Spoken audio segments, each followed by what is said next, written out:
Nisha organize lori ya kubeba hizo ng'ombe. What? Babe. Nisha organize lori ya kubeba hizo ng'ombe. Ulisema ni ng'ombe 12, akasema ni ng'ombe 12. Kila kitu iko ready. Kila kitu iko ready.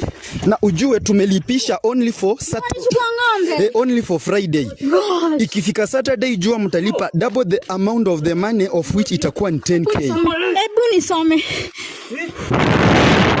Jua mwenye hizo ng'ombe anazitaka azikukuwa zikae kwao. Ango Wanyama akasema sisi hatukuwa wajinga tulipia Wakikuyu hizo ng'ombe zote.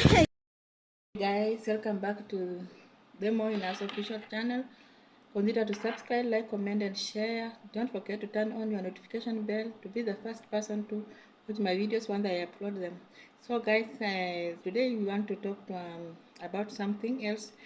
Yeah, okay, this is the issue that why if you are not ready for something, anything, if you are not ready for anything, don't even try to do it at all. So the issue is this. Kunaenda hivi. Kama hujakuwa tayari ya kufanya jambo lolote kwa maisha yako, usiliende. Kama hujakuwa tayari ya kununua kitu chochote, usinunue. Why? Kama wacha niwape ka story kadogo. There is this guy alienda akaoa bibi. Kuoa akapeleka mahari. Kupeleka mahari, alafu baadaye anaenda kuiba. So in my mind najiuliza, was this person ready for marriage? Ama alioa tu kwa sababu watu wanaoa na wanaoana. Unajua hivyo ndio mimi najiuliza.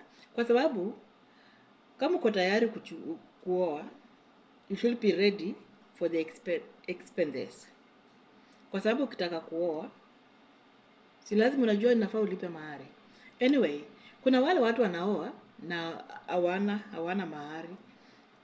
You don't have anything at hand or in your hands by that time.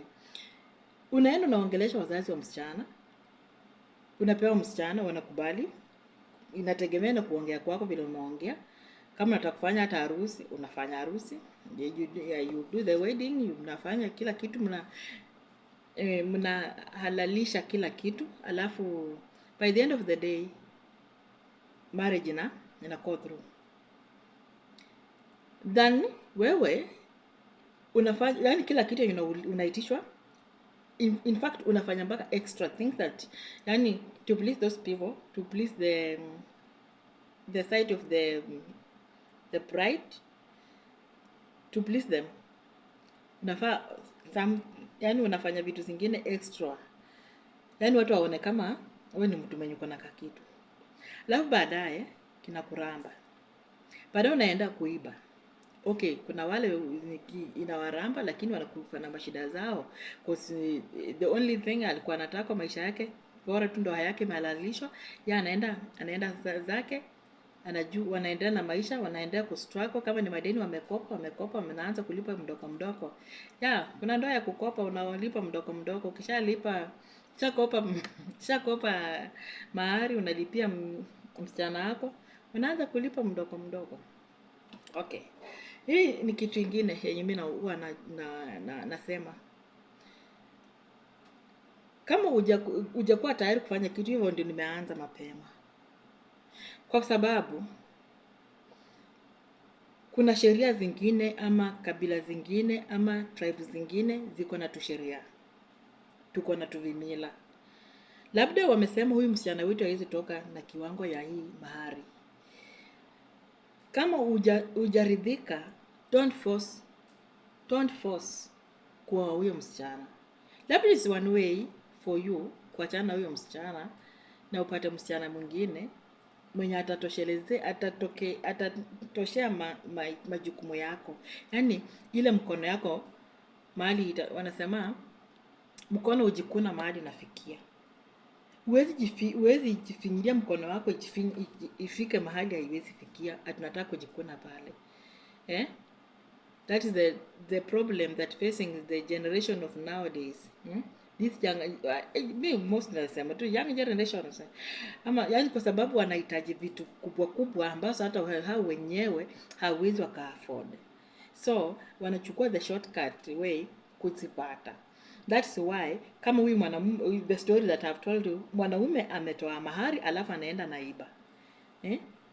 Imagine mwanaume alitoa mahari akaitishwa 1 2 3, akatoa ng'ombe 6, akatoa na mbuzi na akatoa na pesa yenye ilikuwa vitu zote zilikuwa zinahitajika for the pride. Sasa akapeleka mahari, lakini during the wanaenda nini, walikuwa wameenda kwa nini, kwa honeymoon, na ana organize ng'ombe zinaenda zinabeba kwa kina bibi, like serious, na ni Mluya. Yaani nimefanya mpaka nimesema hata ni Mluya.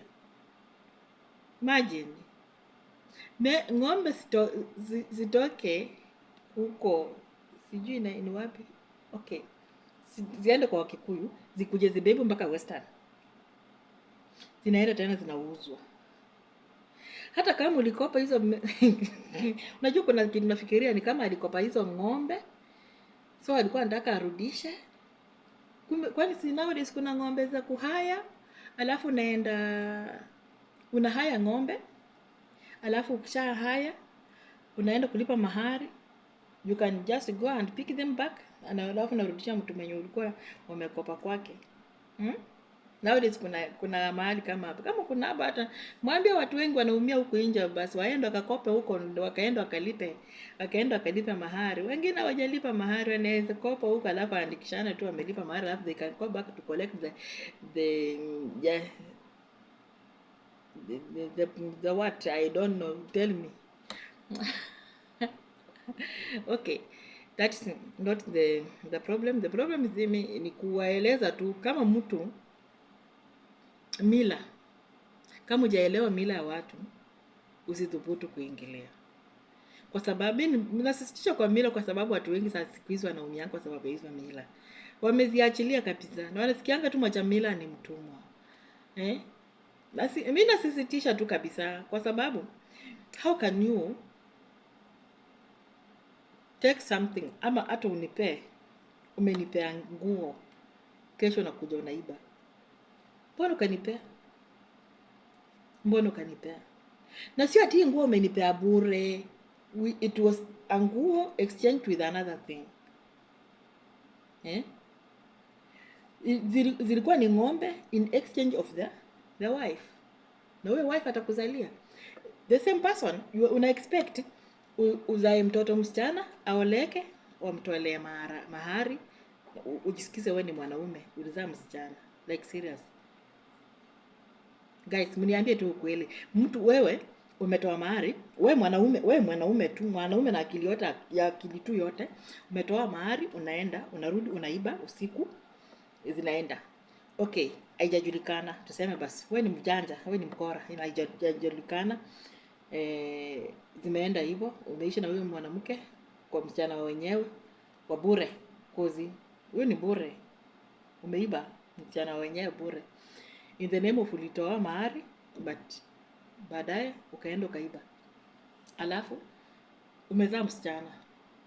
Huyo msichana expect akwe mkubwa. Ufanye nini? Next time una expect huyo msichana aoleke, atoe mahari ukule. Nani amekuambia? You will die before eating that. Utakufa bila kukula hiyo mahari. Kwa sababu mbona ukulipia wako na wanataka wako alipiwe. Unajua vitu zingine watu wana experience later in your life, alafu naanza kusema wameroka na wewe mwenyewe ulijiroka. Baadaye unaanza ku experience in life, unasema watu wameroka na wewe mwenyewe ndio ulijiroka.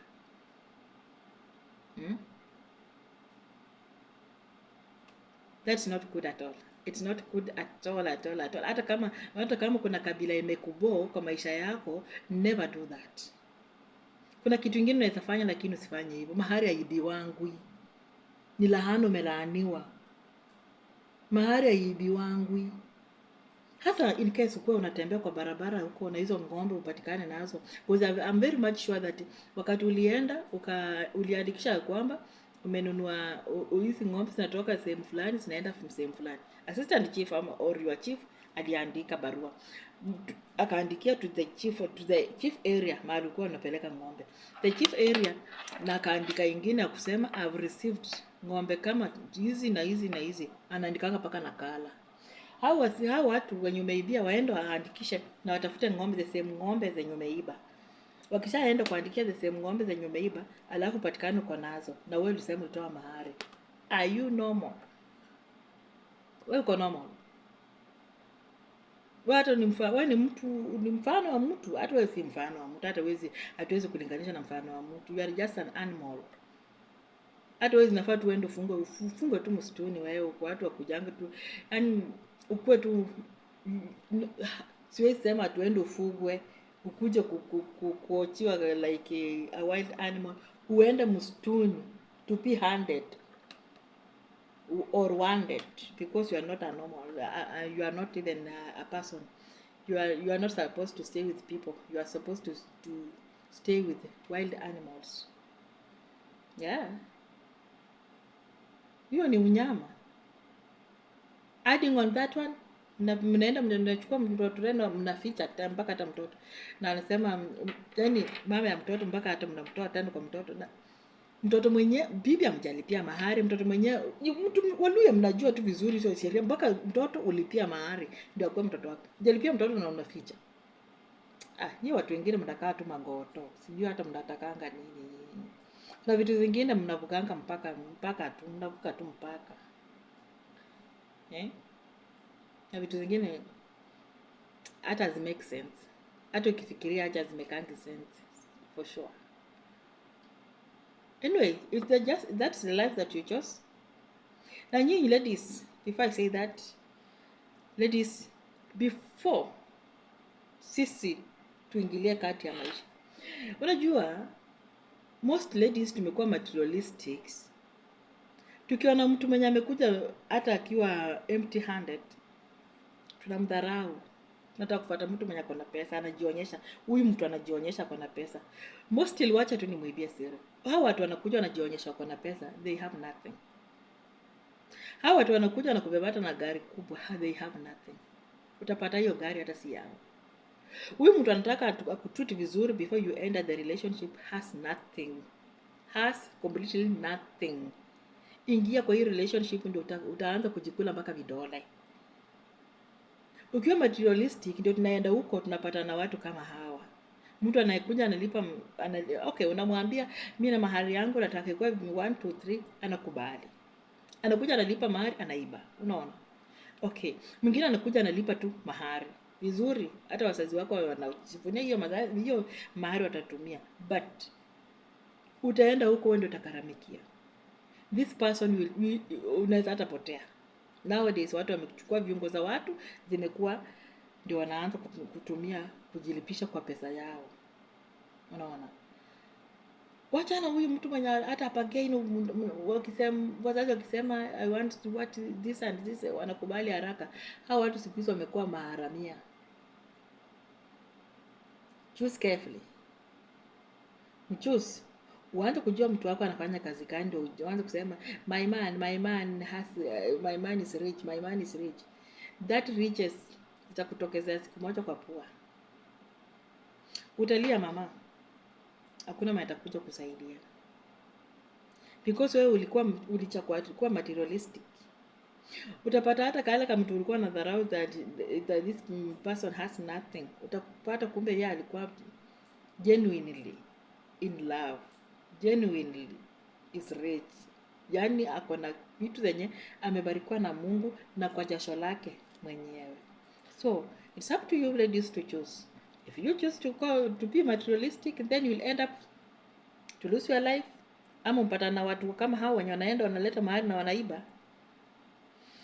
So, nataka hata mtu anitafutia namba ya huyo mtu aniambie mahali watu wanakopa mahari. Nisaidie watu wengine hapo wanaenda kuchukua loan, wanahaya mahari, wanaenda wanalipa wanahaya alafu wanaenda ulipa mahari. then naweza rudisha baadaye. Ikiwa hivyo watu mnasaidia watu wengi. Bye bye for now. Let us meet another day on another story. I love you all.